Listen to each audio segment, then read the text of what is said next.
네, 안녕하세요. 반갑습니다. 네, 박한쌤입니다. 자, 여러분들 뵙게 돼서 너무 반갑습니다. 한 주간 동안 잘 보내셨는지요? 자, 오늘 1대1 주식과의 시간에는 이제 윤석열 대통령께서 미국에 이제 대한민국 영업사원 1호시죠. 대통령이시지만 대한민국 영업사원 1호로 이제 미국에 방문을 하셨어요. 자, 그리고 여러 가지 수혜주들도 있지만 또 대중국 관련해서는 상당한 중국이 지금 국내에 대해서 되게 안 좋게 보고 있는 흐름들이 있습니다. 그래서 피해자, 소위 얘기해서 이제 화장품주라든가 카지노주라든가 중국에서 기대를 가졌던 그런 종목군들은 상당한 피해가 있을 걸로 보여지는데요. 그 관련해서 여러분들하고 함께 오늘 살펴보는 시간 갖도록 하겠습니다. 네, 그래서 오늘 박한스의 38번째 과외 시간에는 바로 윤석열 대통령의 방미, 그리고 그거에 따른 수혜주와 피해주들, 이것이 일시적인 현상이 될 건지 아니면 조금 더 확산되는 흐름이 진행이 될 건지 하는 부분들을 놓고 한번 자세하게 살펴보는 시간 갖도록 하겠습니다. 자, 그러면 먼저 어떤 주식들이 저기 한다면 피해를 입고, 또 긍정적으로 본다면 저희가 어떤 주식들을 긍정적으로 봐야 될지 그 부분을 한번 구체적으로 살펴보는 시간을 가질 텐데요. 잠깐 제가 이제 HTS가 지금 막 다운이 되고 있어요. 그래서 그 HTS 다운 되는 동안에 오늘 강의의 가장 큰 핵심이 되는 부분을 한번 이렇게 한번 정리해 보도록 하겠습니다. 네, 잘 보이시죠? 네. 오늘 이제 38번째 시간인데요.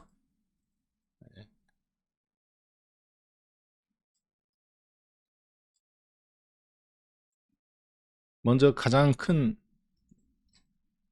수혜가 예상되는 부분과 그리고 이제 피해가 예상되는 부분 한번 그렇게 보도록 하겠습니다. 네.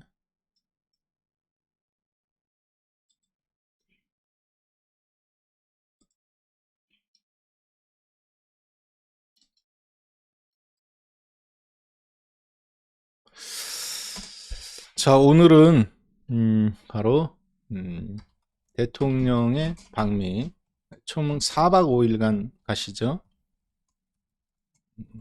일정은 4박 5일. 그렇지만 이제 전체적인 큰 업무는 4박 5일 동안 보시고요. 왔다 갔다 하는 시간까지 합치면 5박 6일로 그렇게 볼 수 있겠습니다. 자, 그런데 그거에 따라 주식시장이 생각했던 것보다 크게 반응하고 있다. 주식이 크게 반응을 하고 있는데 하나는 긍정이고 하나는 악재다. 하나는 호재로서의 반응이 있고 하나는 악재로서의 반응이 있는데, 호재로서의 반응은 이제 여러분하고 저하고 지금 살펴볼 겁니다. 그리고 이제 악재로서의 반응은 소위 얘기해서 이제 카지노라든가 그리고 대중국 관련주, 면세점이라든가 전체적으로 본다면 이제 이렇게 얘기하지만 사실은 리오프닝이죠. 대중국 관련된 리오프닝 관련주들이 참 뜻하지 않게 이렇게 피해가 지금 입고 있는데, 제가 주목해서 보는 부분은 리오프닝 주들도 리오프닝 주입니다만 오늘 하한가를 맞은 종목들이 있어요. 오늘 장에. 그래서 그러한 부분들이 어떤 특징을 갖고 있는지까지도 한번 봐가면서 여러분들은 어떻게 대응을 해야 될지 구체적으로 한번 살펴보는 시간 갖도록 하겠습니다. 자, 지금 잠깐 보시면은 어,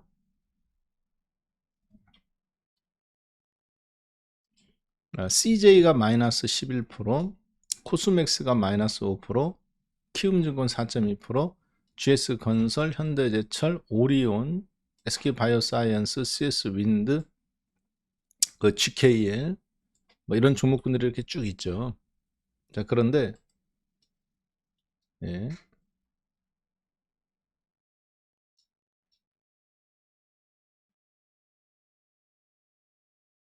코스피 200 종목군이에요. 지금 보시는 종목군들이 우리나라 시가총액의 90%를 차지하는 포스코 200 종목군들의 상승 종목과 하락 종목입니다. 상승 종목은 보시면 LIG 넥스원, 현대로템, 에어로스페이스, 그리고 하나시스템 뭐 이런 종목군들은 방위 산업체예요.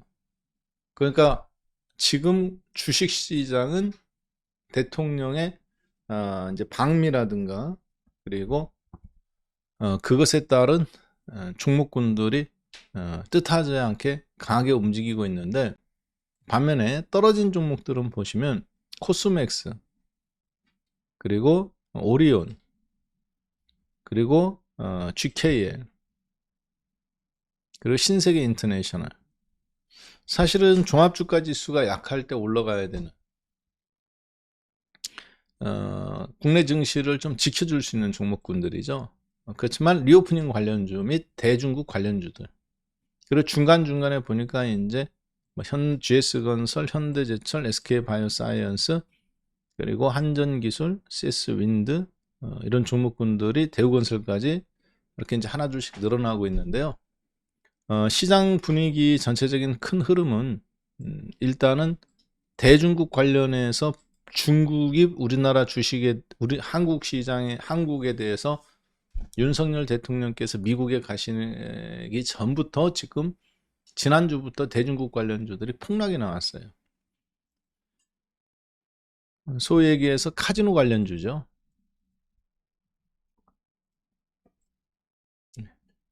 카지노 관련주.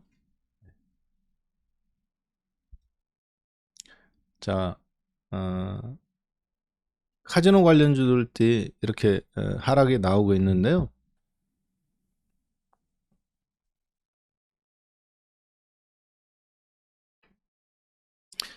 일단은 대한민국 1호 영업사원이라고 말한 게 제가 얘기한 게 아니라 신문 기사에 그렇게 났습니다.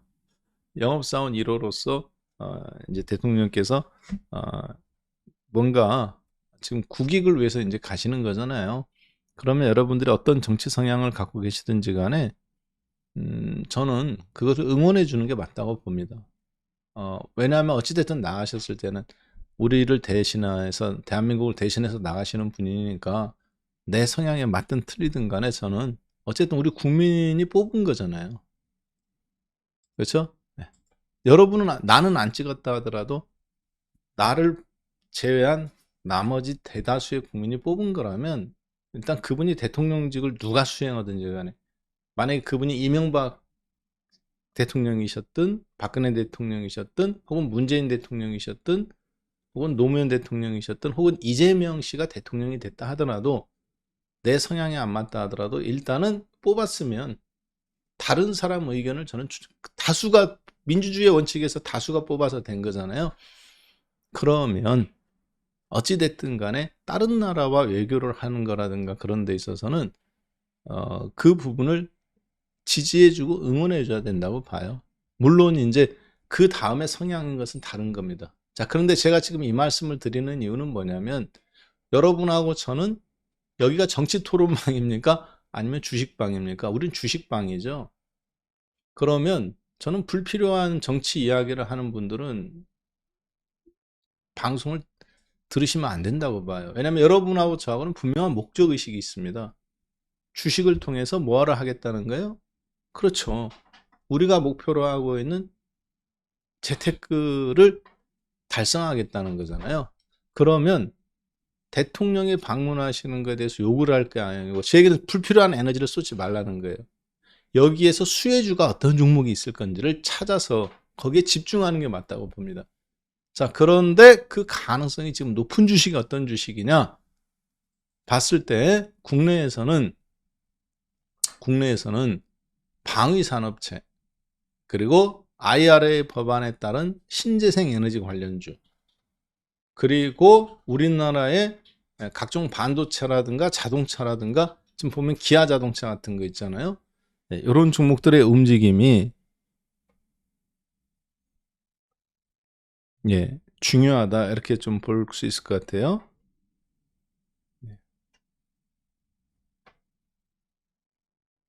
그리고 여기에서 제가 봤을 때는 저는 그렇게 생각합니다. 지금 오늘장 모사지에 오셔서 정치적으로 누가 옳다 나쁘다 얘기하시는 분은 저는 방송을 들으실 필요가 없다고 봐요. 그분은 지금 여기는 주식방입니다. 다른 분들을 방해하시는 거예요. 광화문으로 가세요. 채팅창에다가 자기 주장을 올리지 말고 광화문에 가서 혹은 그런 정치 사이트에 가서 본인 주장을 올리시는 게 맞습니다. 여기는 무슨 방이냐? 주식이에요. 즉 윤석열 대통령이시다가 중요한 게 아니라 대통령의 입장으로 미국에 갔을 때 그 수혜주가 누구냐, 그래서 어떻게 하면 내 계좌를 살찌울까, 이게 목표인 겁니다. 이해되셨죠? 네. 그게 아니신 분은 제가 봤을 때는 굳이 여기에서 다른 분들의 시간 낭비, 그걸 뺏는 거라고 보고 있어요. 자, 그다음 두 번째 중요한 게 있습니다. 어떤 주식을 사느냐만큼 중요한 게 지금 나왔는데 어떤 거냐면 어떤 주식을 사면 안 되는지. 자, 무슨 얘기냐면 오늘 하한가를 치는 종목들이 있어요. 자, 오늘 하한가는 치는 종목이 있어요. 하한가. 자, 볼까요? 한번. 네. 하락한 종목들. 대성홀딩스.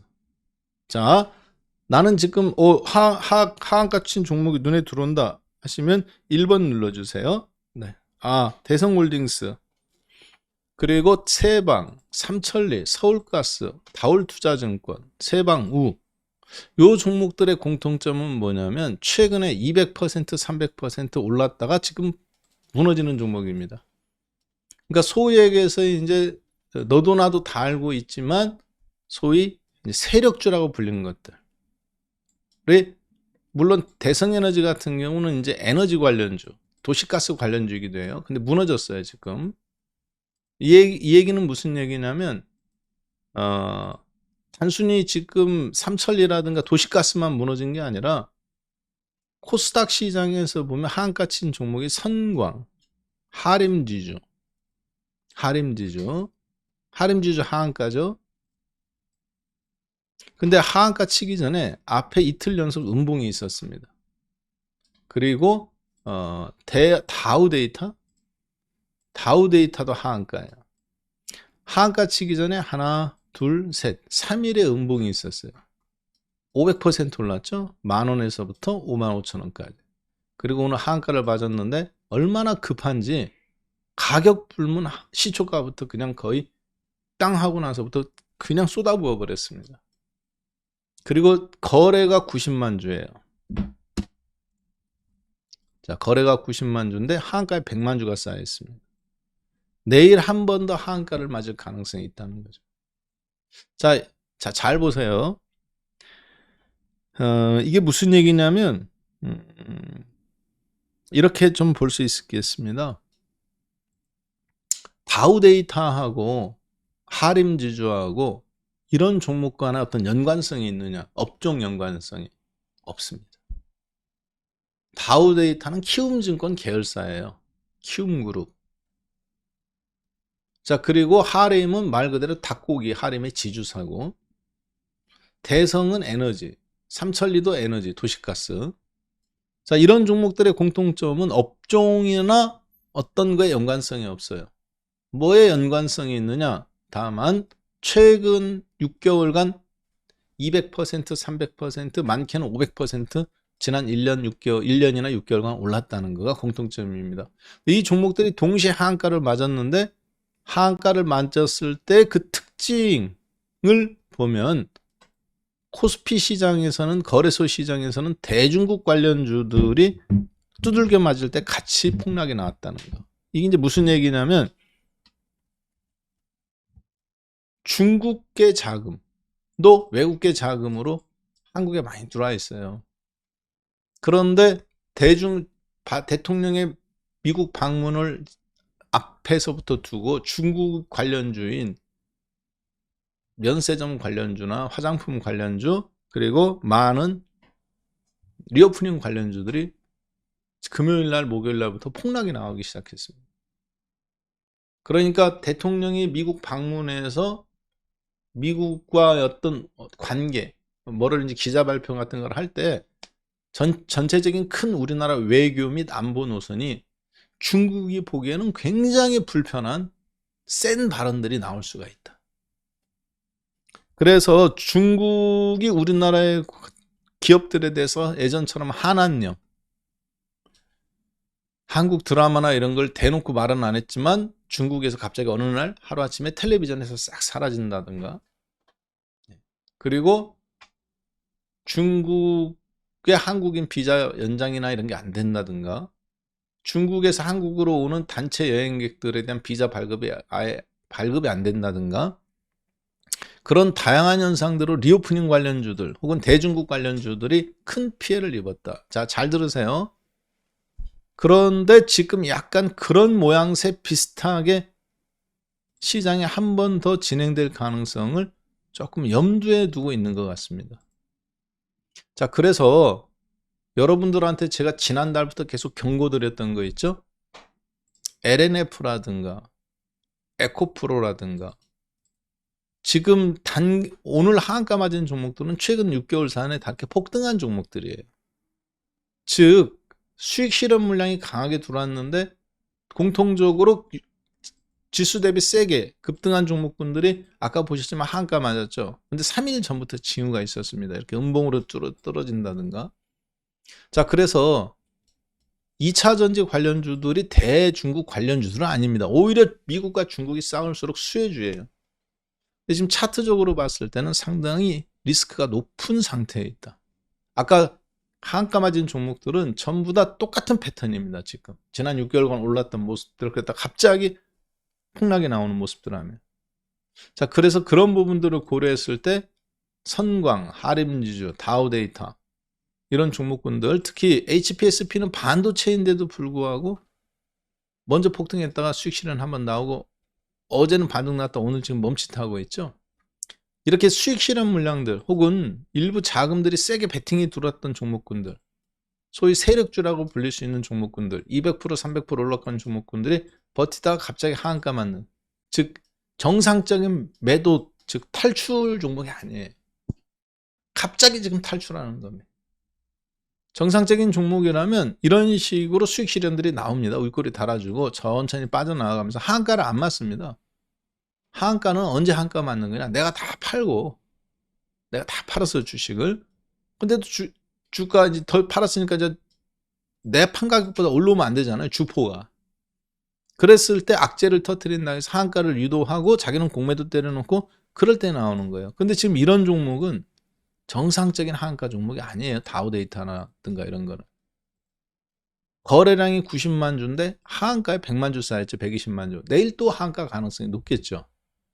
그 얘기는 갑작스럽게 지금 하한가를 맞는 겁니다. 최근 한 3일간 4일간 어떤 방미를 앞두고 뭔가 굉장한 어떤 연관성들이 있다라고 봐야 되겠어요.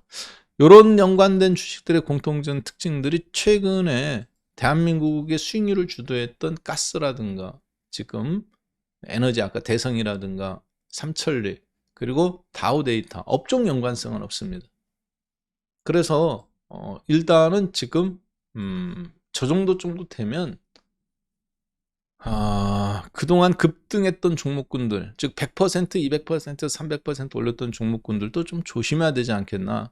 과거 경험적으로 보면 예를 들어서 검찰이 대대적인 작전 세력들을 조사한다든가 혹은 어떤 작전 세력을 캐치를 해서 잡았는데 그 돈이 정치 자금으로 연결돼서 계속 이렇게 연결되어 있을 때 나타날 수 있는 현상, 비슷하게 갑작스럽게 저렇게 그럴 가능성이 제가 봤을 때는 다분히 높다. 그리고 신기하게 그 중심에 어떤 종목이 있냐면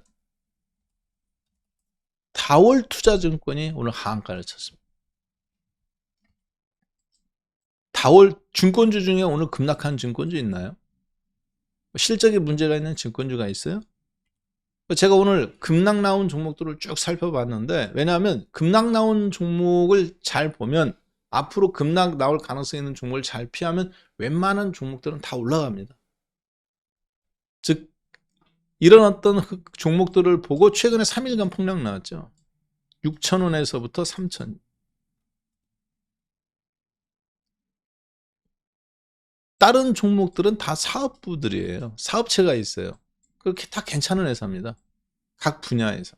근데 그런 종목들이 하한가를 맞았다는 것은 1년간 혹은 6개월간 상승하다가, 그런데 다올투자증권 연관성 없죠. 우리나라도 그러면 혹시 미국처럼 이런 경우 실리콘밸리 뱅크 사태처럼 혹은 리만브라스 사태처럼 다올투자증권이 어떤 투자를 한 종목들이 있거나 혹은 자산운용사에 뭘 하나 밀어줬는데 거기에서 뭔가 펑크가 나가지고 갑자기 주식을 다 청산해야 되는 단계에 있다든가 뭐가 연결이 있다든가 이런 경우는 모르겠습니다만 지금 보니까 갑자기 하는 거예요. 너무 뜬금없어요. 특히 SG창구를 통해서 대부분 종목들이 나와요. 그러니까 한국판 실리콘밸리 뱅크 사태처럼 뭔가 연결 고리가 혹시 약점이 있는 거 아닌가. 여기서 약점이라는 것은 뭐 회사 약점이 그런 구조가 아니라 금융 구조상 이 돈을 이걸 발판으로 해서 또 뭐를 발행하고 해서 했는데 한쪽이 자금 회수가 나가면서 약한 고리가 끊어지는 거거든요. 실리콘밸리 뱅크 사태나 살로만 스미스 반의 CS 증권 스위스 사태나 리먼 브라스 사태처럼, 자 그래서 각별히 오늘 그러한 현상들을 놓고 봤을 때 다른 하림 지주가 하한가고 다우 데이터가 하한가인데 키움이나 증권이라든가 혹은 다우 기술이라든가 같은 계열사에 있는 종목군들이 별로 요동함이 없습니다. 예를 들어서 어떤 다우 데이터가 횡령 사건이 만약에 폭락했다. 그럼 다우 기술도 폭락이 나와야 돼요. 계열사 비슷한 계열사들끼리. 근데 그런 게 없어요 전혀. 그리고 업종 연관성이 있느냐 없습니다. 하림이나 이런 거. 따라서 지금은 독특한 어떤 하한가 친 종목군들을 보면 국내 증시에서 뭔가 독특한 흐름이 하나 나온다. 저거를 그러니까 무슨 얘기냐면 폭등한 주식 물리지 말라 그 얘기예요. 내가 폭등한 주식만 최근에 100% 200% 올라간 종목을 잘못해서 물리면 대체가 없기 때문에 그런 폭등한 주식만 여러분이 물리지 않으면 윤석열 대통령의 방미, 거기서 나오는 우리나라 방위 산업체라든가 코스피 200 종목에서 보면 올라간 종목이 현대로템, LIG 넥스원, 한화, 그리고 하나 에어로스페이스, 조선해양, 오늘 여러분들하고 다 함께할 종목입니다. 하나시스템. 이런 종목들이 지금 급등급락에 나오죠. 앞으로 제가 봤을 때 몇 개 더 남아 있습니다. 저렇게 들썩들썩 거릴 종목군들이 대통령 방미 일정이 업무상 4박 5일 그리고 비행기 떠 있는 것까지 다 합치면 5박 6일이에요. 기자회견이나 할 때라든가 이런 걸 할 때마다 주식들이 들썩들썩거릴 가능성이 매우 높은데요.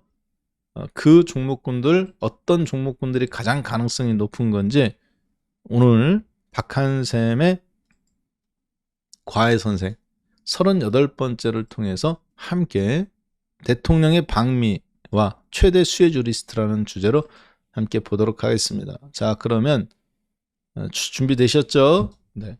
그럼 빨리 신속하게 바로 본론으로 건너가서 보도록 하죠. 자, 나는 준비됐다. 7788 눌러주세요. 네. 그러면 여러분들 7788 누르는 사이에 제가 준비한 자료 간단하게 보도록 하죠. 자, 그 첫 번째 종목입니다. 예.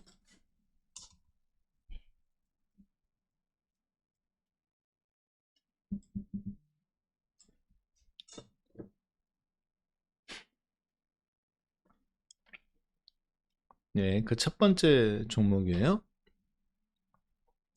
혹시 나도 포스코 그룹 같은 주식을 하나 사고 싶다. 자, 잘 생각해 보세요. 여러분 주식해서 다 돈 벌고 싶죠? 그렇죠? 그리고 그것도 적은 실수를 통해서 안전하게 한꺼번에 왕창 버는 것도 있지만 꾸준하게 잘 벌고 싶을 겁니다. 자, 그러면 시장에 맞서지 마라. 시장에 순응해라. 증시격언에서 그런 이야기를 들어보셨을 거예요. 시장에 맞서지 마라. 시장에 순응해라. 그 얘기는 무슨 얘기냐면 대세에 순응하여라. 대세라는 것을 착각하시는 분이 있어요. 다 군중이라고 생각하시면.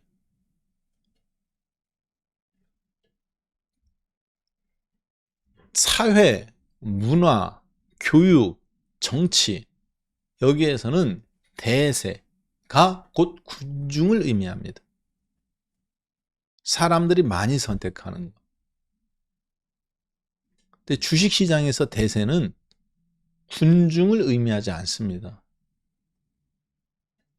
대부분 개인 군중이 많이 선택했을 때는 항상 상투예요. 재테크는 군중들이 주식을 팔은 다음에 항상 바닥이고 거기서부터 올라옵니다. 그래서 증시에는 무슨 얘기가 있냐면 인간 지표라는 이야기가 있어요. 인간 지표. 옛날에 객장에 나도 주식하겠다고 뭐 엄마들이 애 들쳐보고 이럴 때 어떤 종목인지도 모르고 그냥 코스닥 사주세요. 무슨 그냥 테크 들어간 거 아무나 사지.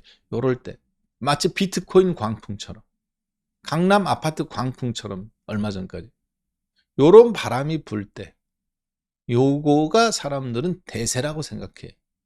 사람들이 많이 선택하니까. 근데 주식시장은 그게 대세가 아닙니다. 항상 상투예요. 군중이 많이 선택할 때는. 그냥 주가로 보시면 됩니다. 주가가 대세냐, 상승이냐, 하락이냐. 자, 그런데요. 주식에서 돈을 잘 벌고 싶으면 제가 봤을 때는 대세만 따라가면 됩니다. 대세를 따라간다는 것이 군중이 선택하는 걸 따라가라는 게 아니라 시장에서 대장주가 항상 탄생해요. 그거를 잘 모방하시면 돼요. 그래서 주식의 성공의 98%는 어디서 나오느냐? 모방에서 나와요. 제 얘기입니다. 어렵게 여러분들이 내가 뭐 이렇게 한번 해봐야지. 가장 어리석은 생각이에요. 인생에서는 열정과 노력과 독창성이 받을 수 있어요.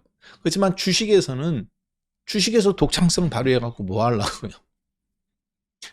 혼자 독창성 발휘해갖고 이상한 주식 사지 말란 얘기죠. 제 얘기는. 주식은 황금성이 중요하잖아. 이해되셨죠?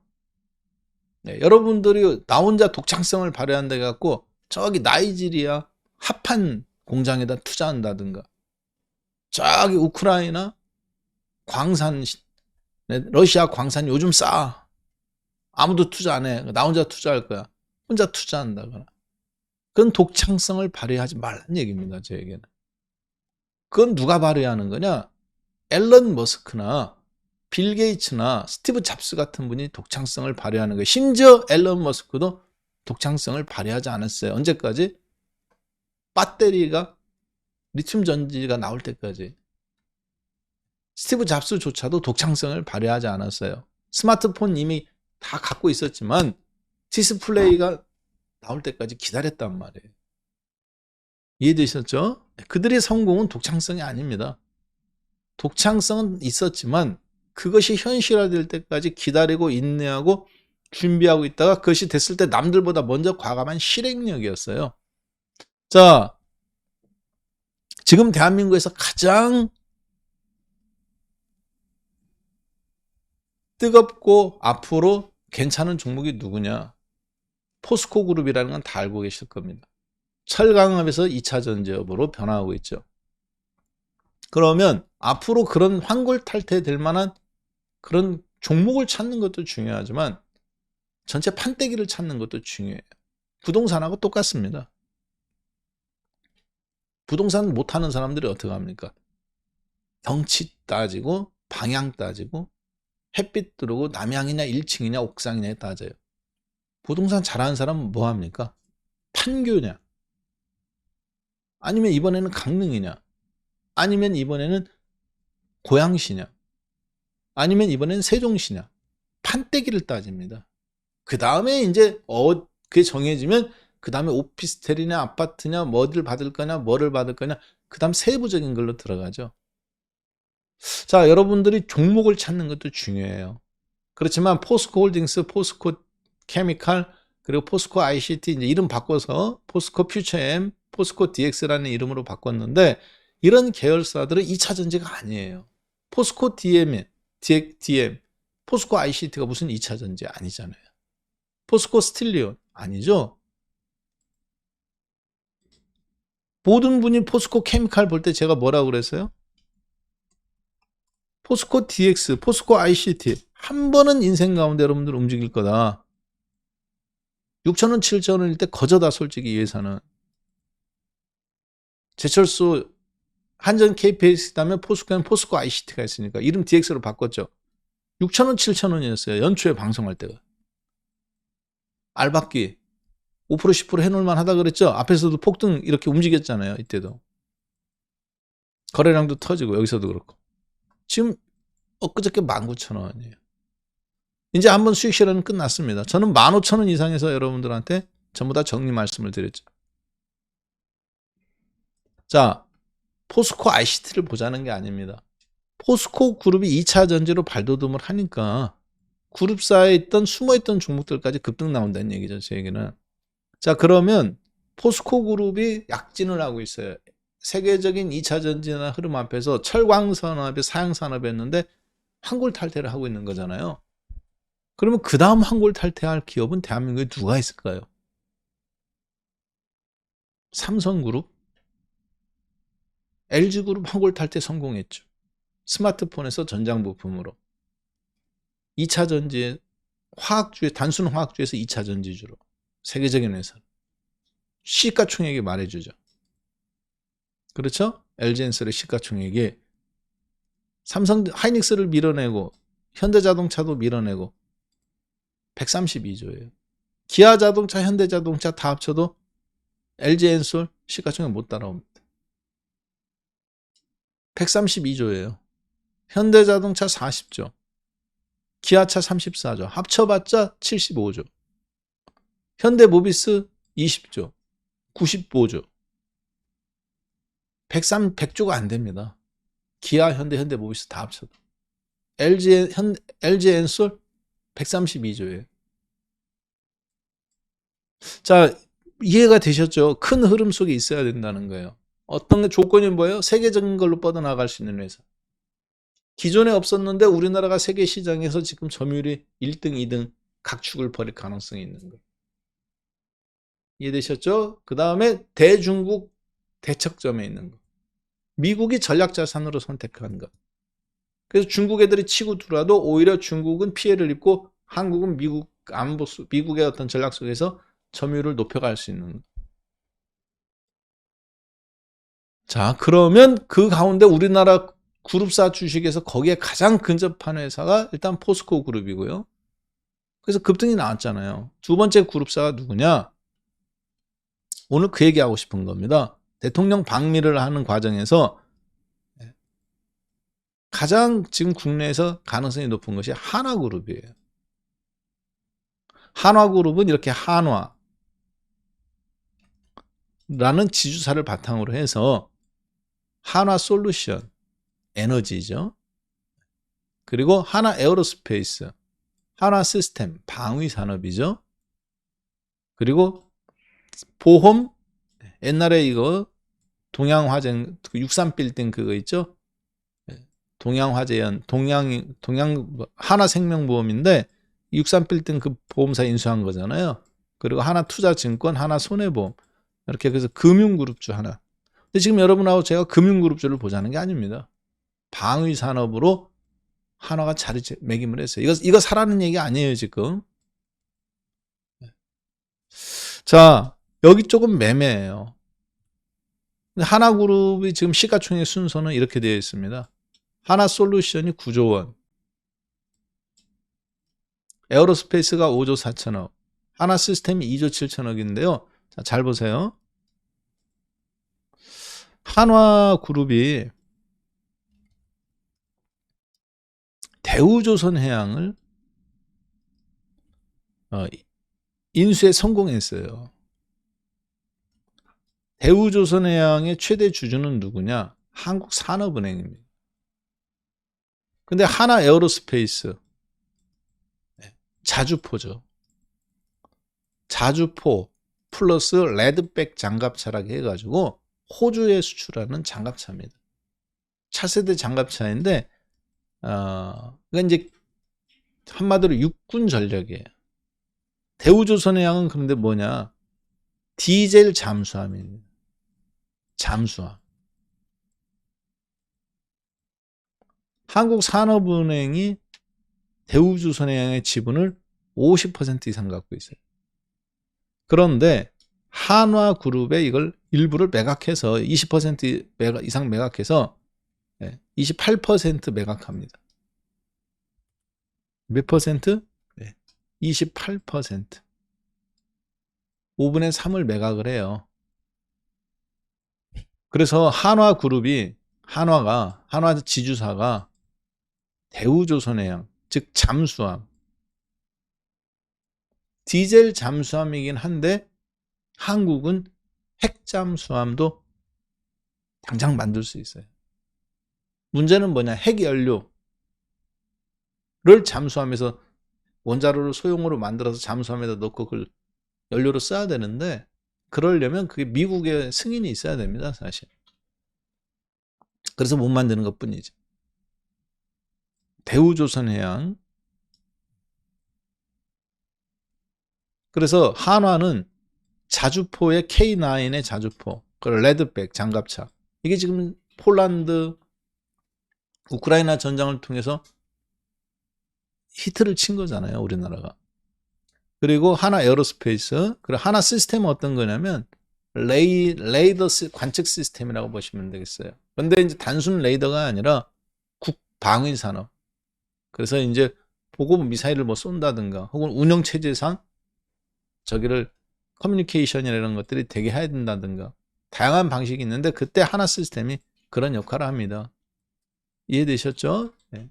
자, 그렇기 때문에 일부 킬체인이라는 현대 입체 전투에 맞는 하나 시스템이 구축할 수 있는데 중요한 거는 대우조선해양을 임수함으로써 한화그룹은 육군 전력뿐만 아니라 해군 전력에 우리나라에서 잠수함이라는 특수 분야에서 이미 입지가 굳어졌어요.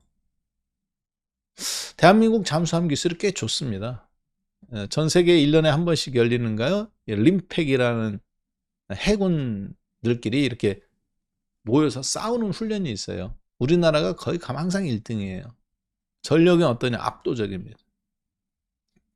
항공모함 2척 파괴, 잠수함 10척 파괴, 마지막까지 항상 살아남아요, 한국에. 뭐 장비가 좋아서 그러냐?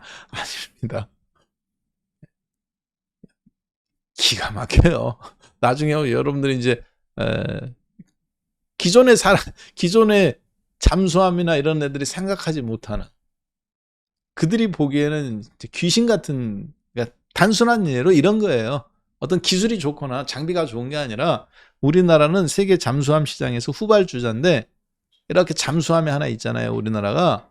다른 나라도 참여하잖아요. 그러면 항공모함에 있는 나라가 있고 잠수함도 핵잠수함에 있는 나라가 있고 뭐 예를 들어서 미국이라든가 뭐 일본이라든가 이런 데는 해군 전력이 굉장히 자랑거리잖아요. 프랑스라든가 독일도 마찬가지고 자 영국도 마찬가지고 우리나라가 가봐야 웃음거리밖에 안 됩니다. 규모도 작아요, 한국은. 다른 나라에 비해서 10분의 1 정도밖에 참여하지 않는데 한국이 다 파괴합니다. 마지막까지 살아남아요. 어떻게 한 거냐? 보통 잠수함이 이렇게 어뢰를 쏘잖아요. 이게 잠수함이라고 보면 어뢰를 쏘야 이렇게 항공모함에다가. 그러면 항공모함 앞에는 순양함, 구축함, 뭐 비행기 많이 있어요. 어뢰를 쏘는 순간 내 위치도 발견돼요.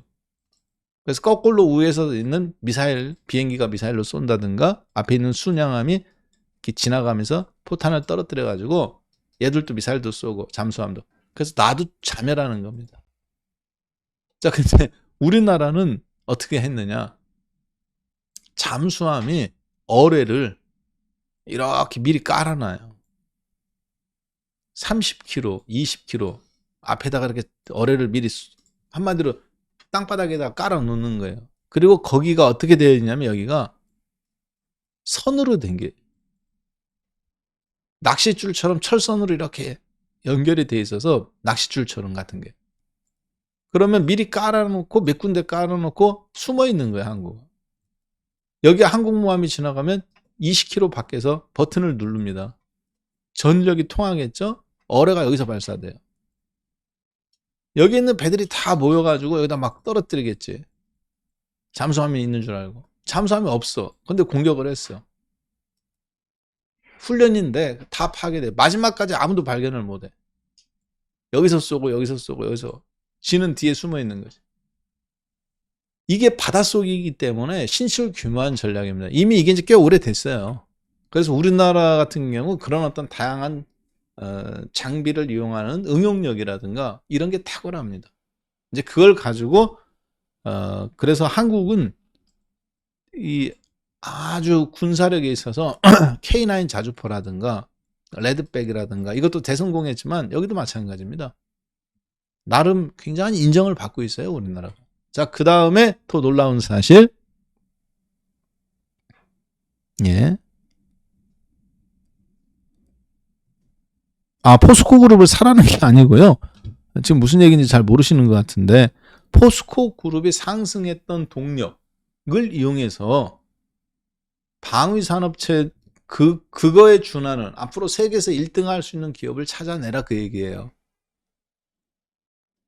자, 이게 이제 왜 이런 패단이 나오냐면 방송에서만 이야기하면 무조건 사라는 건 줄 알고 포스코 그룹을 저는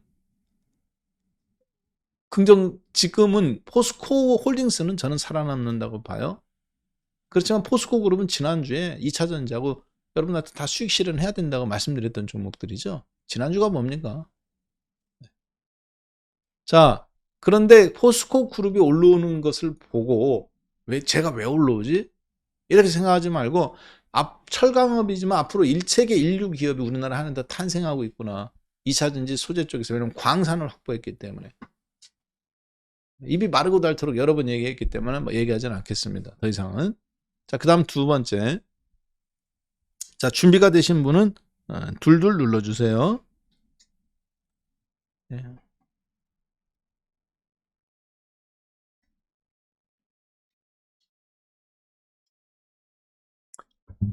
한화그룹이 왜 지금 여러분들이 주목해서 보셔야 되느냐? 저도 깜짝 놀랐습니다. 뭐가 놀랐느냐면 한국 항공우주 있잖아요. 한국 항공우주 지분을 수출입은행이 26%를 갖고 있어요. 자, 그래서 이제 대우조선해양이라든가 한국항공우주라든가 이런 것들이 이제 민간 기업이긴 하지만 우리나라의 안보를 위해서 꼭 필요한 산업들이란 말이에요. 잠수함, 그리고 전투기.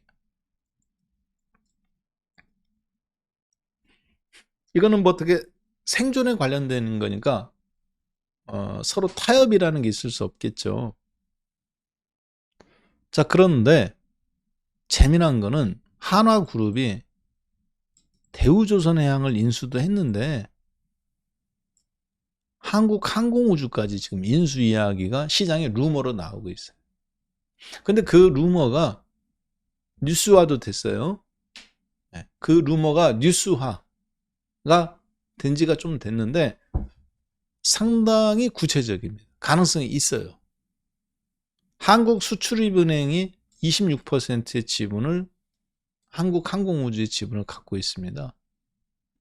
자, 그런데 이게 갖고 싶은 게 아니라 경영이 어려워진 상태에서 이러한 지분이 중국인들한테 넘어가면 안 되잖아요.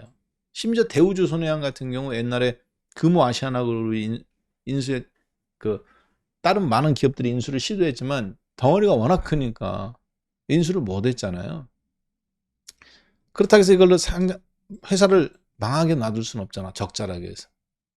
그래서 한국산업은행 같은 데가 이렇게 인수를 해서 지분을 55%, 그리고 한국항공우주도 한국수출입은행이 지분을 26%.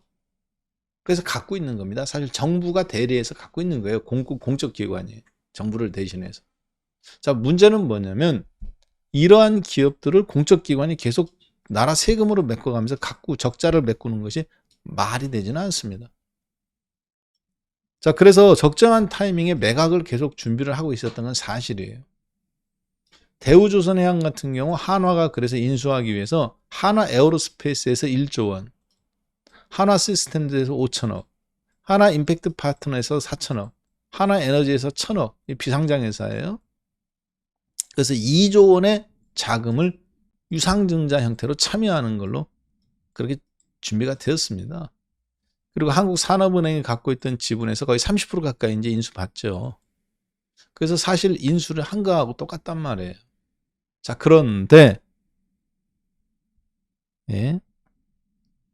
그런데, 한국항공우주도 지금 인수한다는 이야기가 있어요. 수출입은행으로부터 갖고 있는 26% 지분을 해서 일정 부분에서 한국항공우주까지 가주면 육군, 해군 잠수함, 그리고 공군의 전투기. 근데 이 한국항공우주에서 만드는 전투기가 지금 상당히 각광을 받고 있습니다. 자, 그래서 한화가 자주포에서 성공한 것을 발판으로 해서 잠수함 산업과 전투기 사업, 그러면 포스코 그룹이 철강 사업을 중심으로 탄탄하게 벌은 돈을 가지고 리튬 배터리 핵심 소재, 음극 활물질뿐만 아니라 IRA를 통해서 중국 거가 거의 대부분 90% 80%예요. 들어오는 게. 이게 IRA 때문에 이제 안 되잖아요. 미국의 수출이. 그러면 원천 광산을 갖고 있어야 됩니다. 에코프로가 광산이 있나요? 없어요. LNF가 있나요? 없어요. 첨보 있나요? 없어요. 후성 있나요? 없어요. 아무도 없습니다. 대한민국에서 유일하게 IRA 법안이 내서 앞으로 미국이 중국, 러시아, 북한, 쿠바, 이란 적성 국가에서 들여온 광물질을 갖고 만드는 거는 보조금 안 주잖아요. 이제 당장은 아니지만 이게 70% 2027년까지 갔을 때는 70% 규정에 맞추면 사실 다 미국에서 생산하든지 중국으로부터 2차 전지 소재에서 들여오지 않은 광물질. 그럼 포스코 그룹이 사실 유일합니다. 전 세계에서. 2차 전지를 만들 수 있는 나라, 2차 전지 소재를 중국과 경쟁할 수 있는 나라는 지금 한국밖에 없죠. CATL 시장 점유율 27%, LG, 삼성, SDI, SK 합치면 26%, 2차 전지 시장 점유율이. 우리나라 세 개 다 합쳐도 CATL 못 붙어요. 1% 아직 부족해. 2년 전까지만 해도 CATL과 LG가 32% 똑같았어요. 지금 경쟁이 안 되죠. 일본 애들이 우리나라 경쟁 안 되듯이 지금.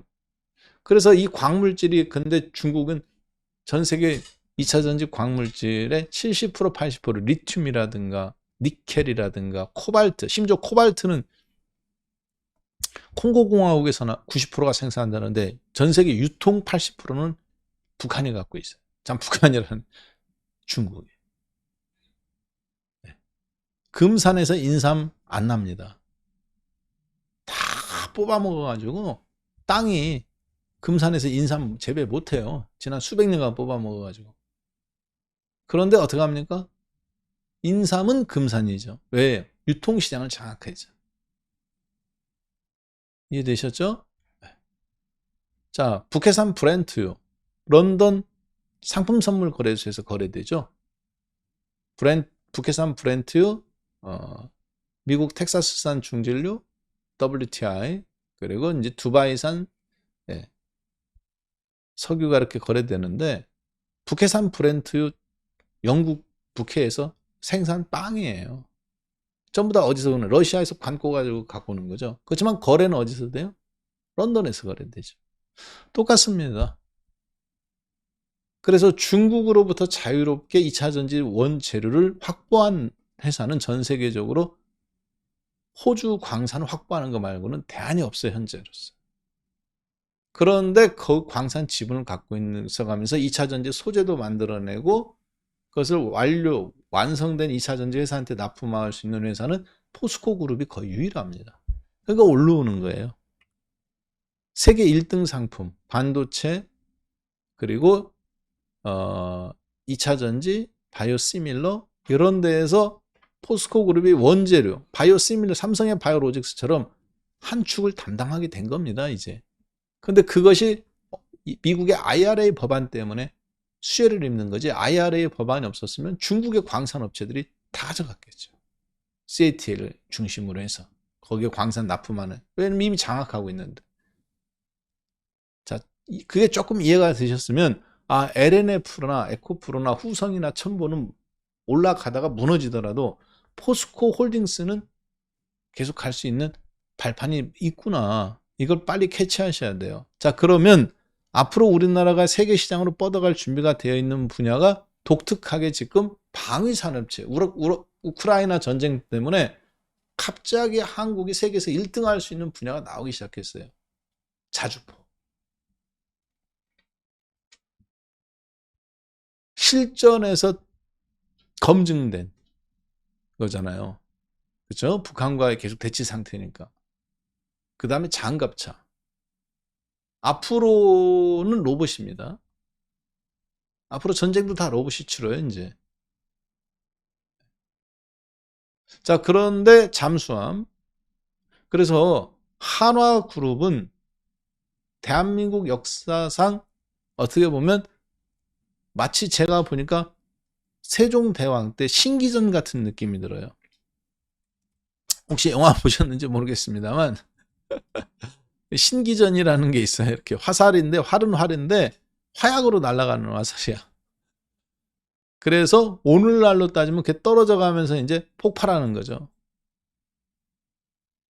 혹시 여러분들 임진왜란, 이순신 장군 그 많은 영화들이 있잖아요. 한산대첩, 명량대첩, 그 다음에 뭐 또 있습니까? 노량대첩.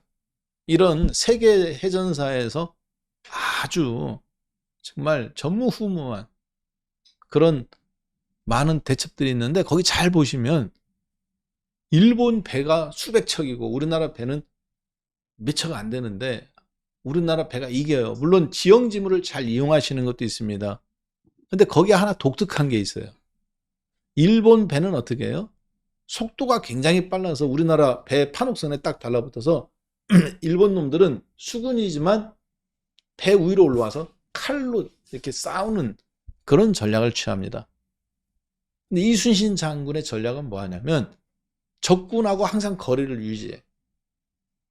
활이나 칼로 싸우는 게 아니라 거기 보시면 뭐 천자총통, 지자총통 전부 다 포로 쏘십니다.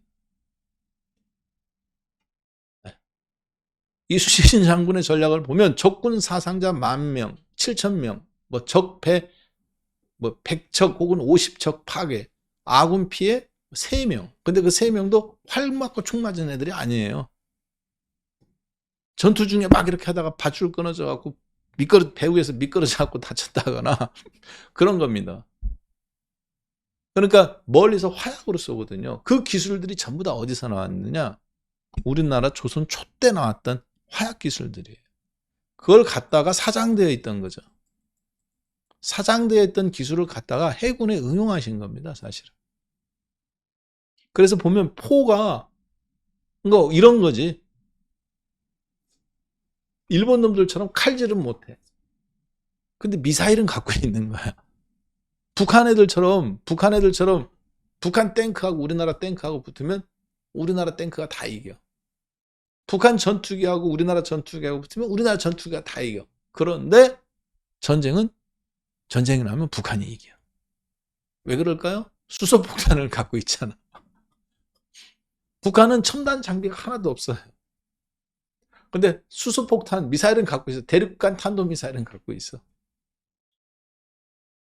그런 것처럼 비슷하게, 자, 그래서 한화가 꿈꾸고 있는 지금 이 큰 그림에 이게 혼자 포스코가 준비한 세계 2차 전지 시장의 IRA 중심에서 한화는 지금 방위 산업체의 우크라이나 전쟁으로 말미암아 세계 인류 1위를 꿈꾸고 있어요. 미국은 장갑차나 이런 거 우리나라하고 경쟁이 안 됩니다. 전 세계에서 가장 잘 만드는 탱크가 누구입니까? 그렇죠. 독일의 레오파드. 대당 200억. 우리나라 흑표전차. 대당 100억. 반값이에요. 성능 차이 크게 없어요. 성능 차이가 독일 게 좋긴 하겠지만 정말 큰 차이 없습니다. 독일 거, 미국 거, 자주포. 대당 100억. 우리나라 한화 거 자주포 대당 35억. 그러니까 호주, 노르웨이, 폴란드 이런 데는 각광받을 수밖에 없겠죠. 호주가 직접 만들지. 자동차 산업이 있어야, 기계 자동차 산업이 있어야 장갑차도 나오고 전투기도 나옵니다. 호주는 그런 거 없잖아요. 자동차 회사 없잖아요, 호주가. 노르웨이 이런 데 그런 거 없잖아요. 노르웨이 있나? 볼보? 스웨덴이지, 그쵸? 없어요. 기계 산업이나 이런 걸로 먹고 살지 않아요, 그런 나라들은. 해운업 같은 걸로 먹고 살지, 노르웨이 같은 경우. 호주는 농업, 수산업. 자, 따라서 앞으로 그럴 종목들이 어떻게 됐나? 윤석열 대통령의 방미를 보고 폭락한 주식을 보고 눈치를 채는 겁니다. 금요일날. 우리나라는 앞으로 이제 중국하고는 이제 끝났다. 대중국 관련주들은 앞으로 끝났다. 외교 노선이 정해진 거예요. 근데 그 수위가 굉장히 세게 나올 것 같다는 거죠, 제 얘기는. 자, 그 다음 두 번째. 그러면 방위산업체 LIG 넥스원이나 현대로템이나 한화시스템이나 혹은 이런 한국조선행이나 대우조선행이나 이런 종목들, 방위산업체에 지금 단기로 들어가서 먹는 것도 괜찮지만 이참에 한화라든가 이런 지주사들, 우리 지금 들썩들썩거려요, 하나그룹이. 이해되셨죠? 포스코처럼 얘가 이렇게 될 수도 있다니까요, 지금 가능성이. 이미 대우조선해양과 방위산업체에서 봤을 때. 그러면 자, 잘 들으세요. 네.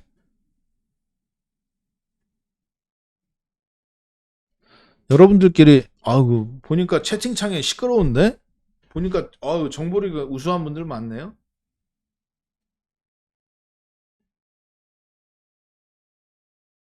예. SG증권 사모펀드 쪽 CFD 계좌 반대 매매 터진 것인지 시장이 안 좋은 것 같아서 문의합니다. 예, 정확하게 말씀드리겠습니다. 내도토리님 모릅니다. 알 길이 없어요. 안다고 하더라도 거의 절반은 가짜예요. 그거는 뭐라고 그러느냐, 시세는 시세에 물어봐야 돼요. 비로항 사건. 근데 지금 느낌이 오시죠? 미국판 비로항 사건. 비로항 사건이 뭔지 나는 알고 있다. 55번 눌러보세요. 미국에서 사모펀드 비로항 사건이 터졌잖아요. 현대차 증권에 있던 꽤 잘 나가던 펀드 매니저셨는데 이분이 성공해서 미국으로 갔어요. 거기서도 꽤 잘했어요. 그런데 타겟이 됐죠. 내 포지션이 노출되는 순간 연결고리에 잡아먹힌 겁니다. 반대매매 세력들이나 그걸 노린 세력들이. 자, 그런데 지금 보니까 우리나라도 SG증권을 통해서 CFD 계좌라는 게 어떤 거냐면 소위 얘기해서 이제 여러분들을 대신해서 종합 계좌를 연결해 주는 거라고 보시면 되겠습니다. 근데 거기에 공매도도 막 내려요. 그래서 이게 이제 이중 과세 논란이 많았습니다. 이중 과세 논란이 많았어요. 내가 주식을 사거나 판 게 아니라 CF 계좌 내에 있는 길이 사거나 파는 거예요. 이제 무슨 얘기냐면 여러분들이 예를 들어서 키움증권을 이용해. 근데 키움증권을 이용하는데 키움증권에서 펀드를 하나 만드는 거예요. 지금처럼 주식끼리 서로 파는 건데 키움증권 계좌를 이용하는 사람들끼리는 펀드를 하나 이렇게 딱 만들어줘요. 그리고 원래는 키움증권을 창구로만 이용해야 되는데 키움증권 CDF 계좌라는 걸 만들어. 그래서 예를 들어서 박한샘이 삼성전자 주식을 100주를 팔아. 참 LNF 주식을 100주를 팔아. 그런데 여러분들은 LNF 주식을 100주를 사. 그리고 당일 거래되는 게 있겠죠? 그렇죠? 사거나 팔고 샀다가 팔고 정산했잖아. 그러면 어떻게 될까요? 증권거래세 내야죠. 수수료도 내야죠. 근데 키움증권에서 어떻게 하냐면 펀드로 만드는 거잖아요. 여러분은 샀다 팔았다 한 것처럼 개인이 한 거지만 이 펀드 내에서 움직인 거죠. 그러니까 어떻게 해요? 산 사람이 100주 사고 판 사람이 100주 팔았는데 오늘 다시 또 다 정리해버렸어요. 거래가 있어요? 없어요? 거래가 없는 걸로 나. 손익계산만 둘이 시켜줘. 됐죠? 중간에서 가상 그 계산을 해주는 거란 말이에요. 이게 기관들이 쓰는 방식입니다. 기관들끼리는 그렇게 해요. 자기들끼리. 자, 그런데 문제는 뭐냐면 이게 불법이냐 아니냐의 논쟁이 많았어요. 세금 문제를 놓고. 그러면 증권전산은 증권 내탁에서 주식이 왔다 갔다 하는 게 의미가 없는 거죠. 그런데 증권회사 CDF 계좌를 만든 쪽에서는 할 얘기도 있어요. 아니 처음에 우리 상품이 그런 상품이야. 내가 이렇게 공동으로 만들어 놓고 그 안에서 계산해 갖고 하는 거잖아. 공매도 때릴 때 굉장히 좋겠죠. 그렇지? 그 얘기예요. 근데 그게 지금 뭔가 사단이 났느냐 안 났느냐 그래서 주식이 정리하는 거냐 지금 그 얘기가 돌고 있는데 그런 거 신경 쓰지 마세요. 그러니까 그거 알 길도 없습니다. 안다고 해도 그거 알려줬을 때는 이미 끝난 상황이에요. 가능성은 있어요.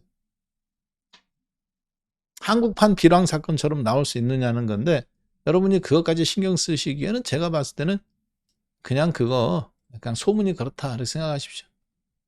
그래서 그거 안다고 갖고 뭐 갖고 있는 주식 어떻게 할 거예요? 그럼 그 아까 그래서 제가 보여드린 거 있죠? 이것만 엮이지 말라는 겁니다. CJ 코스맥스 그 대중국 관련주 플러스 코스닥 시장에서 지금 급락 나온 종목군들이 하한가 친 것들 있잖아요. 그런 거에만 엮이지 않으시면 돼요. 여기 보시면 하한가, 선광 하림지주 다우데이터 요런 거에만 엮여있지 이런 거에 이제 청산 얘기가 그냥 공매도 세력이죠 사실. 그런 것만 엮이지 마십시오. 그 얘기를 하는 거예요 지금 제 얘기는. 그래서 아까 그런 거 먼저 보여드린 겁니다. 여러분들한테 근데 SG증권에서 뭔가 지금 사태 터졌다. 내가 알 길이 없잖아. 공매도 때려놓고 시세 조정행위 하는 걸 수도 있잖아. 저는 그 소문을 알고는 있었어요. 그렇지만 무슨 근거로 얘기를 해? 시세 조정 행위가 될 수도 있잖아. 루머인데 뉴스도 안 나왔는데. 그렇죠? 그런다고 해서 뭐 여러분들이 뭐 그 주식 갖고 있는 것도 아니잖아요. 제가 매매한 것도 아니고. 굳이 하한가 그런 주식이 근데 갑자기 하한가 친 게 갑자기 하한가 쳤지만 이미 폭등이 나왔다가 하한가를 맞았잖아. 그러면 그 다음은 분명히 2차 전지처럼 이런 종목 급등주에 대해 있었던 부분을 조심만 하면 되는 거예요. 그 정도 언질 코멘트 드리고 방송 시작한 거죠. 뭐 어디에서 뭐 했다. 그거는 SG증권을 통해서 확인되지 않은 사실인데 얘기하면 안 되겠죠. 그렇죠? 네. 자, 무슨 얘기냐. 모른다는 얘기입니다. 알 길 없어요. 그리고 대신 하한가 친 것은 예사스러운 일은 아니다. 제가 봤을 때는 타이밍상 갑자기 하한가 친 타이밍 그리고 윤석열 대통령의 미국 방문 그리고 그것을 굉장히 싫어하는 중국. 중국의 강력한 어떤 조치. 그랬을 때 한국 시장에 투자한 중국 자금들. 외국의 자금에 다 노랑머리에 파란 눈만 있는 거 아닙니다. 중국 자본 굉장히 커요. 엔캐리 자금, 한때 엔캐리 자금이 우리나라 주식시장을 들썩들썩했던 것처럼 엔캐리 자금이 뭔지 아시죠? 대한민국 금리 20%. IMF 때. 그리고 뭐 은행 대출 10%였던 시장이 기본이었습니다. 2000년 전으로. 그런데 일본 금리는 몇 퍼센트? 0%. 그게 엔캐리 자금이에요. 일본 자금을 빌려와. 1조 원을. 그리고 한국에서 막 10%니까 한국 국공채를 사. 3년 만기 이자 7%짜리. 그러면 7, 3, 21. 3년이니까 21% 이자를 받죠? 일본에서 1조 원 빌려와. 금리가 0%야. 3년간 공짜로 쓰는 거예요. 만기 3년간 안 팔고 갖고 있으면 돼. 일본 국공채 갖고. 그리고 돈 갖고 한국에 있는 채권을 사. 21% 이자가 생겨. 채권이니까. 나라가 망하지 않는 이상. 만기는 다 받잖아. 그럼 어떻게 될까요? 3년간 2천억 원. 1조 원에 2천억 원에 대해서 마음대로 샀다 팔았다 해서 깡통 나도 손해가 하나도 없죠. 2천억 원을 갖고 막 마음대로 샀다 팔았다 하니까 어떻게 돼요? 하이리스크 하이리턴이죠. 일본에서 공짜로 빌려온 1조 원 갖고 1조 원 갖고 투자하는 겁니까? 아니죠. 1조 원 갖고 한국 국공채에 투자해. 한국전력채나 토지공사나 7% 이자야. 많게는 20%까지 받았어. 그냥 노멀한 수준이 7%라고 볼게요. 한참 내려와서. 정상적인 한국 산업에서 IMF 때가 아니라. 됐죠? 3년간 2천억 갖고 깡통 나도 또이또이야. 이게 엔캐리 자금입니다. 보니까 여러분들 생각했을 때 천재적인 방식이잖아요. 그렇게 해서 10조 원은 국공채에 박아놓고 그러면 3년간 2조 원 생기죠. 그리고 1조 원은 갖다가 2천억 원 갖다가 마음대로 사고 팔고 하는 겁니다. 그리고 3년 있다 청산하고 처음에 1조 땡기고 2조 땡기고 10조 땡기고 100조 땡기고 할만하죠. 자, 지금 보니까 국내 증시 시장이 약간 중국 자금들이 탈출하는 현상이 저는 있다고 보여져요. 한국 시장에서 중국발 자금들이 지금 사실 탈출하고 있다. 그런 탈출 현상들이 국내 증시에서 외국인들의 이름으로 나오고 있는데 대부분 대중국 관련주. 그래서 탈출하는 현상이고, 자, 그러면 조심해야 될 게 있겠죠. 미국 시장에서 줌 비디오 커뮤니케이션이나 그리고 핀디오디오나 JD.com이나 이런 종목들이 탈출할 때 몇 토막 났어요? 10분의 1 토막, 20분의 1 토막. 그렇게 폭락 나왔잖아요. 실제 그런가 한번 잠깐 볼까요? 네. 가장 중국적이었던 JD.com. 미국에 상장되어 있는 회사에서 방 빼라 했을 때 108달러였던 JD.com이 한때 마이너스 60%까지 폭락 나옵니다. 이 쇼핑몰이에요. 미국에 아마존이 있다면 중국에는 JD.com이 있었죠. 자, 그 다음에 가장 중국 핀디오디오 바이두, 우리나라에 네이버가 있다면 NHN이 네이버의 전체적인 알고리즘 시스템을 플랫폼으로 움직이는데 바이두가 있다면 그 바이두를 움직이는 핀디오디오 210달러에서 23달러까지 10분의 1 토막 났네요. 마이너스 90% 폭락. 즉 미국이 보호무역 정책을 써가면서 미국 내에 상장된 중국 기업들한테 영업보고서 매출이 일어난 거 다 내라는 거죠. 카드 내역부터 시작해서 회사 거가 아니라 JD.com 누가 샀는지 거래한 사람들 다 거기에는 시진핑 부인도 있을 거 아닙니까? 그렇죠. 중국 공산당 아이들도 있을 거고 집 주소 나와 있고 카드 긁은 내역들 다 있겠죠. 다 까발리라는 거죠. 싫으면 방빼. 그래서 그런 주식들이 대폭락이 나온 거였죠. 그 협상이 몇 년간 이루어져 가면서 제가 하고 싶은 얘기는 무슨 얘기냐면 나스닥 지수가 이렇게 안 빠졌고 미국 시장은 안 빠졌지만 거기에 연관된 특수한 관련 종목군들은 정치적인 이유, 미국과 중국의 싸우는 이유 때문에 폭락도 나왔다, 폭등도 나왔다. 그게 가능하냐? 실적이나 그런 것보다 더 크게 움직인다는 거죠. 신냉전 시대예요. 그런데 그 냉전이 디지털 냉전 시대로부터 번진 겁니다. 자, 그러면 국내 시장에서도 지금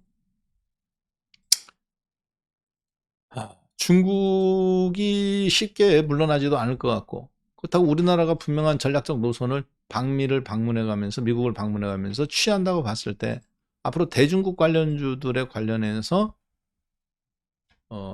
움직임 나타날 수 있는 종목군들, 리오프닝 관련주나 이런 종목군들이 쉬운 싸움이 되기는 좀 어렵지 않겠나. 또 오나라 코스닥 시장 내에서 대중국 관련에 연관되어 있는 많은 종목군들이 있습니다. 지금 제가 봤을 때 중국에서 자본가들한테 우리나라에서 전부 다 그런 분위기 보고 좀 철수하고 있는 거, 홍콩 쪽에서도 마찬가지고 그렇게 보여져요. 그러면 피해주도 있지만 수혜주도 있습니다, 사실. 미국과 대척점에 있는 종목군들은 수혜주라고 볼 수 있겠죠? 그렇죠? 중국과 대척점에 있는. 그래가면서 방위산업체가 가장 대표적인 거고 금요일 날부터 움직이기 시작했고요. 그런 다음에 제가 봤을 때는 자동차 부품주들. 여러분들하고 뭐 여러 번 방송을 통해서 지난주부터 해서 만도, 그렇죠? 네. 그리고 오늘은 이제 한화, 만도, 한온시스템, 현대위아. 지난 방송 때 했던 종목이네, 전부 다.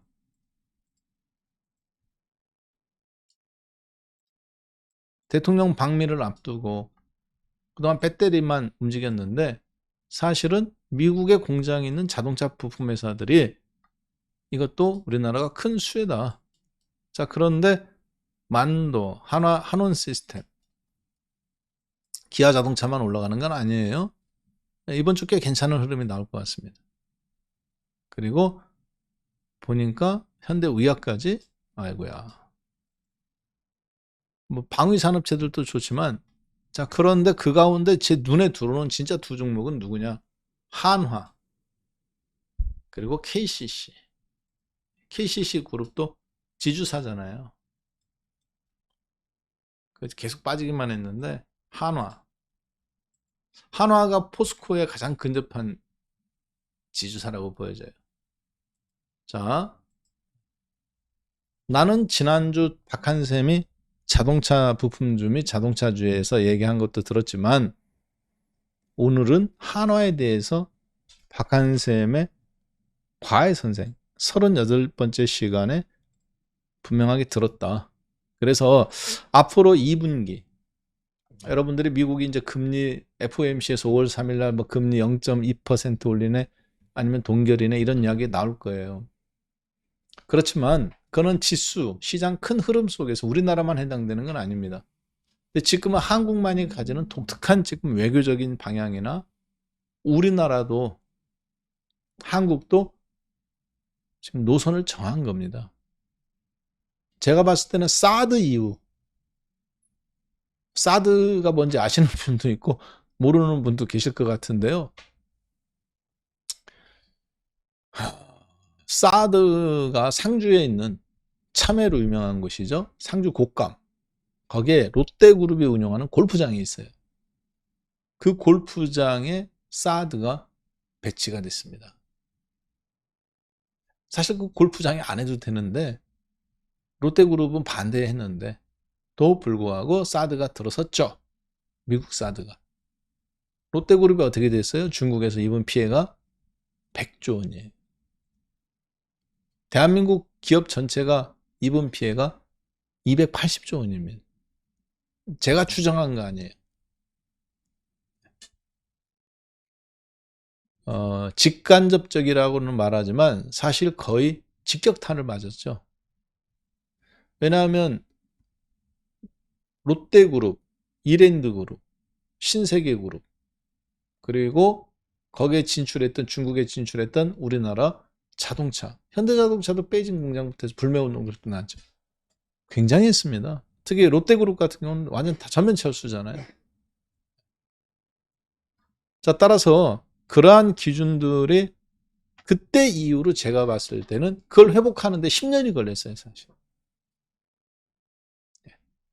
그 10년이 걸렸고 이제 겨우 한한령, 코로나 때문에, 코로나 전에 한한령이 풀리려고 그랬는데 면세점은 다 장났고. 자, 그런데 그 코로나 이후에 코로나 풀리려고 할 적에 코로나 걸렸죠. 그래서 또 안 됐죠, 면세점.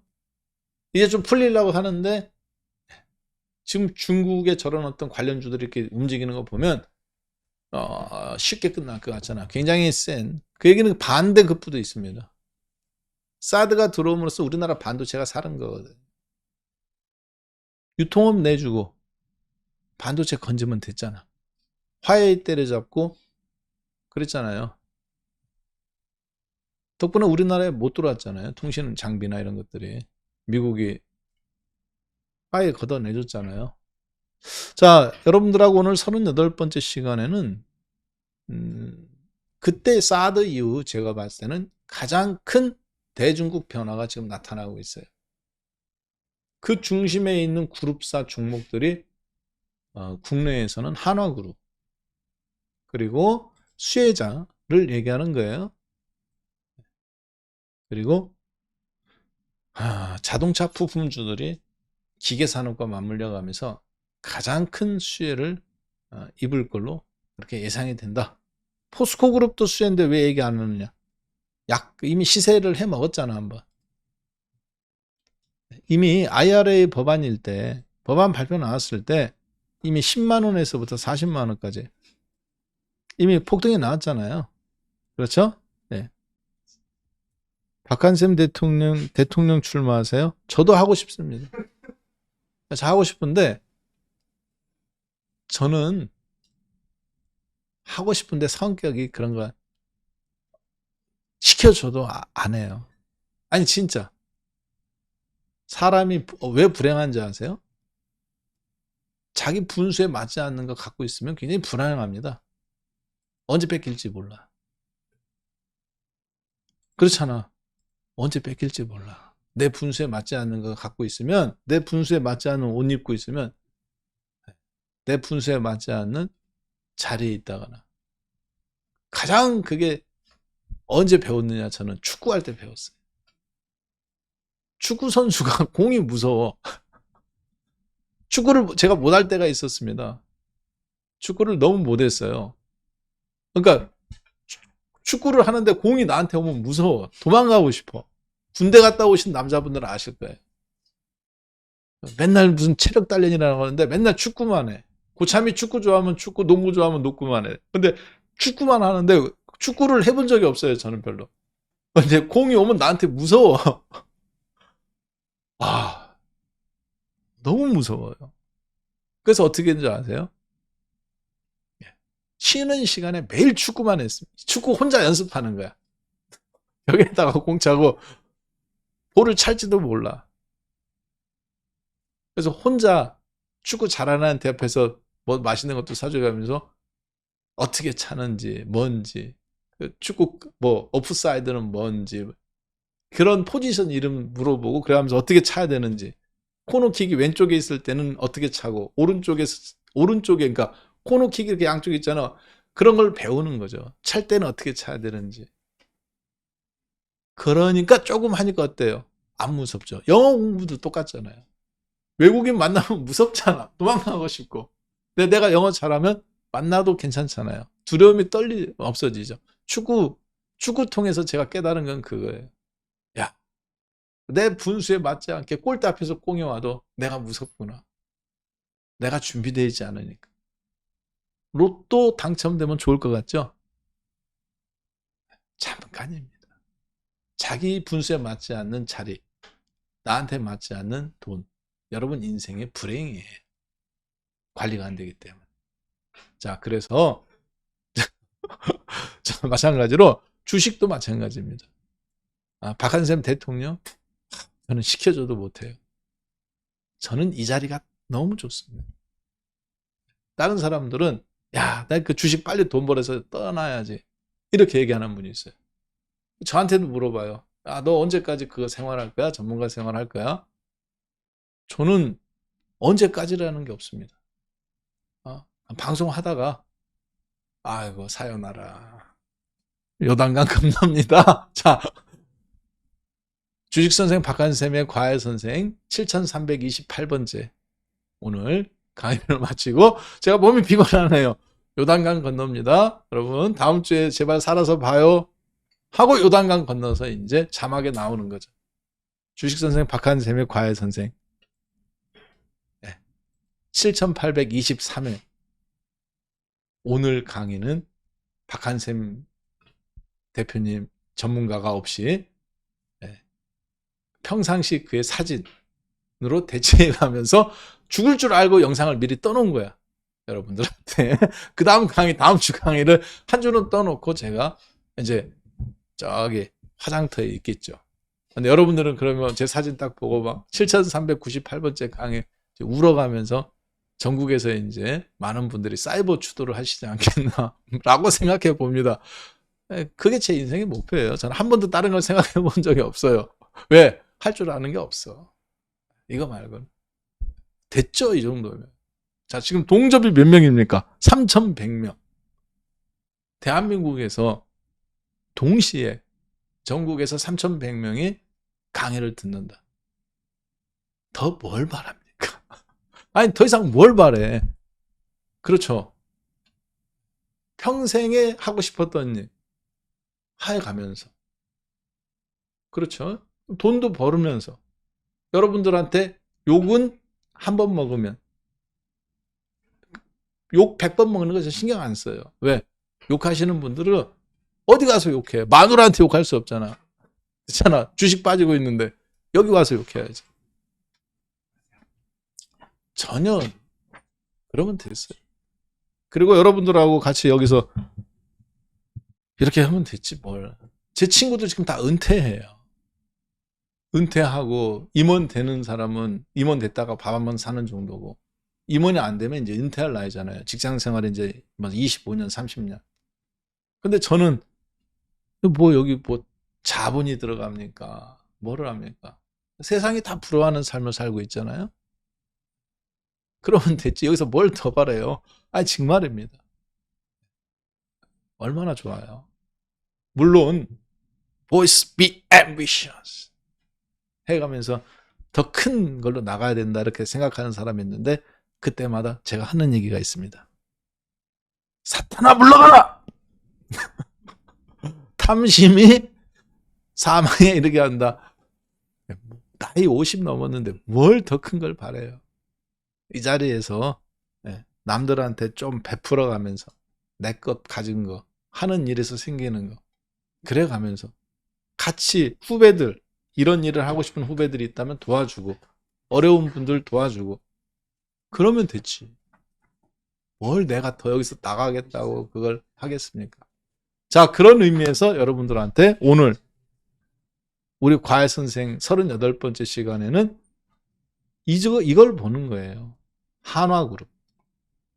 한화그룹이 앞으로 포스코처럼 될 가능성이 있다. 차트라든가 종목이라든가 수익이나 구성으로 보면 세계 인류 기업이 될 방산에서 장갑차, 잠수함 여기까지는 됐어요. 굉장한 경쟁력입니다, 이게. 자, 그리고 또 하나는 IRA 법안에 의해서 우리나라가 풍력 산업이 배터리 다음으로 올라갈 가능성이 아주 높습니다. 이 부분에 대해서는 제가 내일 이야기할게요. 왜 그러냐? Advanced Manufacturing Tax Credit이라는 법안이 있습니다. 이 법안은 무슨 법안이냐면 AMPC의 법안인데요. 사실은 IRA 법안은 이 법안을 구체적으로 실행시키기 위한 세부안이에요. 여기에 보면 배터리 원재재, 배터리, 풍력, 태양광 이거에 대해서 어떻게 보조금을 줘야 되는지 바이든 대통령의 IRA 법안이 통과된 다음에 세부안이 나온 겁니다. 그 세부안에 의해서 보조금 정책들이 나오거든요. 놀라운 것은 워렌 버핏이 몇 년 전에 인수한 퍼스트 솔라라는 기업이 있습니다. 태양광이죠. 이 태양광 기업이 지난 6개월간 몇 퍼센트 올랐느냐? 200% 올랐어요. 70달러짜리가 지금 200달러가 돌파했습니다. 무슨 얘기인지 이해되셨죠? 한국에선 배터리지만 그래서 풍력 관련주들이 지금 눈치 빠른 분들은 대통령 수혜주의 최대 방산 다음에 보고 있거든요. 요거에 관련해서는 제가 내일 뭐 풍력 관련주가 많으면 모르게 몇 개 안 되니까 방송 보신 분들은 알아서 지금 미리 사실 수도 있을 것 같습니다. 말씀드리는 걸로 하고요. 오늘 38번째 과외 시간은 여기서 마무리하도록 하겠습니다. 네, 함께해 주셔서 감사합니다. 내일 뵙겠습니다.